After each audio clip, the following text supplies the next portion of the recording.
বিবাহিত পুরুষ নারী যদি জেনা করে তাহলে তাকে ইট ঢেল পাথর দিয়ে মেরে ফেলতে হবে। জেনাই এমন একটা পাপ, বিবাহের পরে যদি এটা ঘটে নেই। 3 শ্রেণীর মানুষকে হত্যা করতে হয়, 2 শ্রেণীর মানুষের বাঁচার পথ আছে।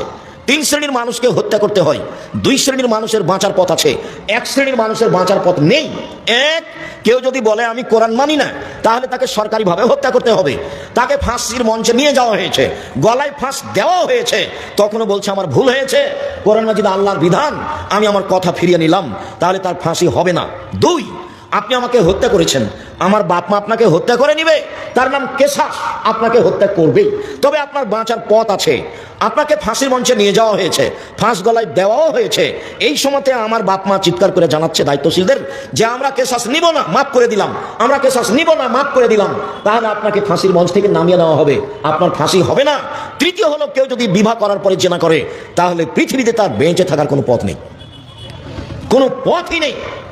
খুব ভালোভাবে জানা আছে, কোনো একদিন এই মঞ্চে আমরা বলছিলাম, জনক একজন মহিলা রাসূলের দরবারে এসে বলল, আল্লাহর নবী আপনি আমাকে পবিত্র করুন। আল্লাহর নবী বললেন তুমি বাড়ি ফিরে যাও, তওবা করো, তোমার পাপ ক্ষমা হয়ে যাবে। মহিলাটি বলল, আতুরাদ্দুনি কামা রাদাদ্দা মাইজ ইবনে মালিক, আপনি যেভাবে মাইজ ইবনে মালিককে বিচার না করে ফিরিয়ে দিয়েছিলেন সেইভাবে কি আমাকে ফিরিয়ে দিতে চাচ্ছেন? অন্না হুবলা মিনাজ জিনা, আমার পেটে অবৈধ সন্তান রয়েছে, দয়া করে বিচার করে দেন। আল্লাহর নবী বলেন আচ্ছা ঠিক আছে, ইরজাই হাত্তা তালেদি, বাড়ি চলে যাও, যেদিন সন্তান প্রসব হবে সেদিন এসে বিচার করে দিব।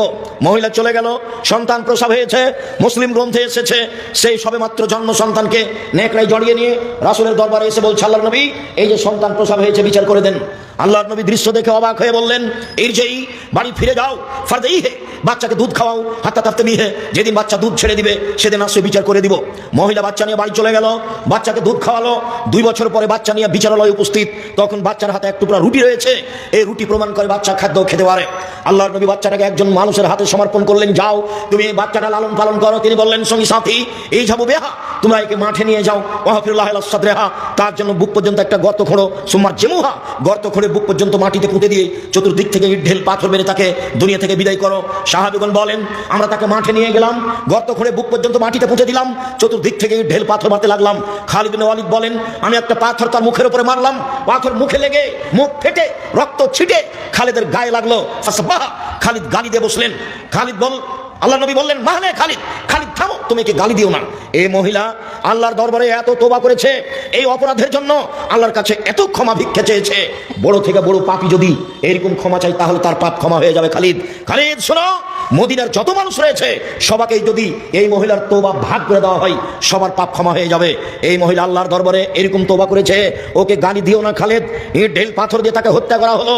আল্লাহর নবী তার জানাজা করলেন, কাফন দাফন করলেন, তিনি ঘোষণা দিলেন তার তওবা কবুল হয়েছে, তার পাপ ক্ষমা হয়ে গেছে। তিনি জানাজা করলেন মানে তার পাপ ক্ষমা হয়ে গেছে, তিনি কাফন দাফন করলেন মানে তার পাপ ক্ষমা হয়ে গেছে।